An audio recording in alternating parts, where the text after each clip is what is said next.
Hey, it's Dr. Deal with 5 signs that you are your own worst enemy.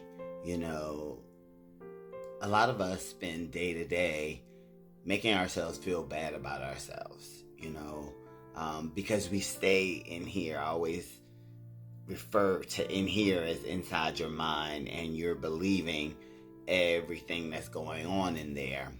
And that's going to impact the way you treat yourself. It's going to impact your behavior. Um, and that leads me to number one. We have so much negative self-talk about ourselves. You can't do this. You're not good enough. They do it better. You can't do that. Not right now. Now is not a good time because you are not in the right place and you're not here and you're not there. Just all this negative stuff that we tell ourselves. But time is just constantly ticking by, and we're losing that time to achieve a lot of goals because we're in here. And that leads me to number two.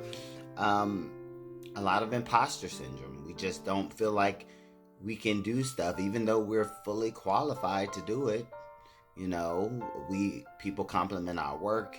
We've went to school for it. We've practiced it. We've done it all, but we still have that imposter syndrome about things. And that leads me to number three, so much self-doubt.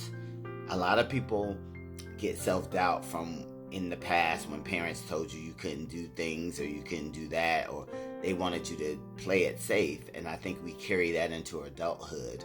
And then we experience a lot of self-doubt. And that leads me to number four, a lot of comparisons. We are comparing ourselves to other people and what they've done and what you didn't do and all of that stuff. When you compare yourself, you got to remember when you see people, you're seeing them in their best, or they've put their best foot forward to show you, but you don't know what they've been through. And so that's why you shouldn't compare. And that leads me to number five. A lot of us are not grateful for the things we have, which makes it hard for us to have room for the new things that we want.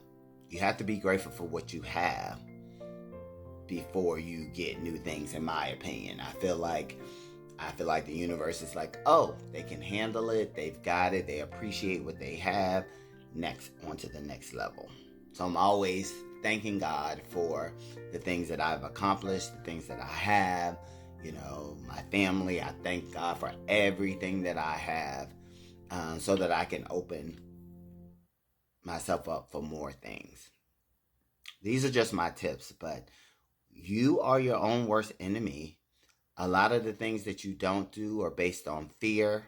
You won't step out of that comfort zone, and it's going to keep you feeling stuck and being your own worst enemy. That's my tip.